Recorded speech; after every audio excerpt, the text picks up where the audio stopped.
Bonjour YouTube, je suis Sébastien et il fait un temps de merde aujourd'hui, il a fait un temps de merde toute la journée. Je commence très tardivement parce que j'ai fait des choses sur ordinateur avant, donc au chaud, à l'abri, c'était pas désagréable.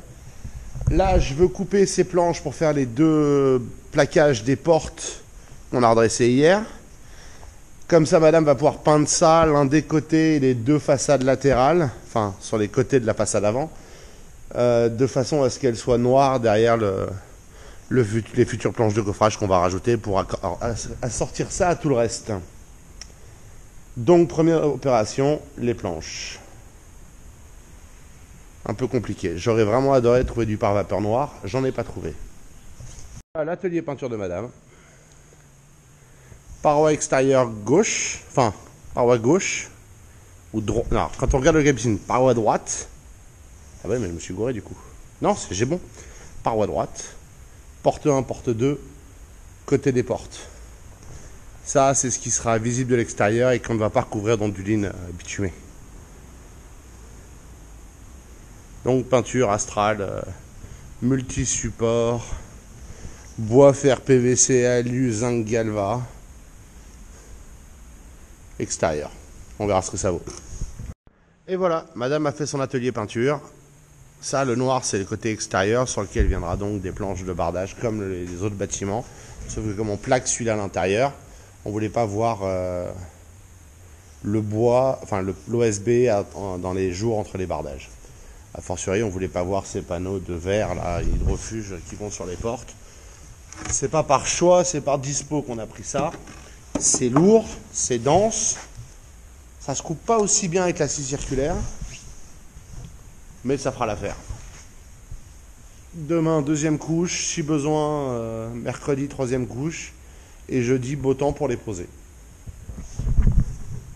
Il y a encore un peu de boulot pour finir le local piscine, notamment demain, je vais couper mes longueurs d'onduline pour couvrir le toit, etc., de façon à les avoir pré-découpées à plat ici, confortablement, et pas me faire chier là-bas dans le jardin, où j'ai quand même une place assez limitée autour du local piscine. Donc je serai obligé d'aller un petit peu loin pour le faire correctement. Donc ce sera plus simple là. J'ai rien fait d'autre aujourd'hui qui soit utile ou filmable. J'ai affiné le projet de portail autoporté que j'avais regardé, que j'avais dessiné, en chiffrant précisément les matériaux, en vérifiant la dispo du rail qui va en bas spécifique avec les roulettes, enfin dans lequel les roulettes roulent. Qui roule sur les roulettes, c'est plus logique. J'ai appelé le site de peinture où j'achète ma peinture qui s'appelle Peinture Voiture. Hein, je fais pas de pub, je suis pas affilié. Pour savoir s'ils recommandent, si on le fait tout en alu. J'ai appelé la boutique où j'ai acheté mon poste à souder pour savoir, parce que c'est sympa le conseil parfois quand même, pour savoir si le kit alu fonctionne sur mon poste à souder et si ça va pour du 2 mm et du 3 mm et il n'y a pas de problème. Donc voilà. Maintenant là il faut attendre la décision. C'est pas urgent, je suis pas spécialement pressé. Je suis même pas spécialement enchanté, mais c'est quelqu'un que j'aime bien et il trouvera pas moins cher que si on le fait nous-mêmes, soyons clairs. Ça fait des vidéos pour la chaîne.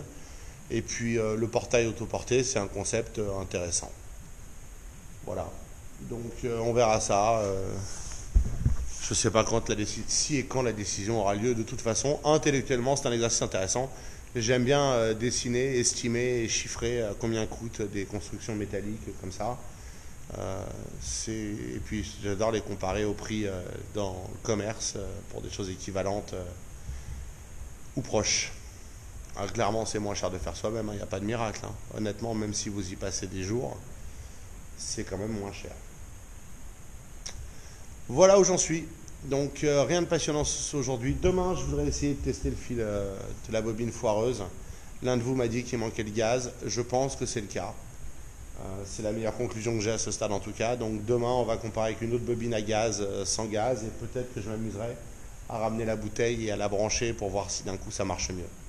Dans tous les cas, si c'est ça le problème, il y a un gros problème d'étiquetage sur ces boîtes de bobines à l'entrepôt du bricolage. Et on va leur ramener pour voir quelle est leur réaction, purement par curiosité. Sur ce, je vous remercie d'avoir suivi cet épisode. Je vous souhaite une excellente soirée. Et je vous retrouverai demain pour un peu plus d'activité. Aujourd'hui, j'avais pas la foi. J'étais fatigué du week-end. Je sais, c'est absurde.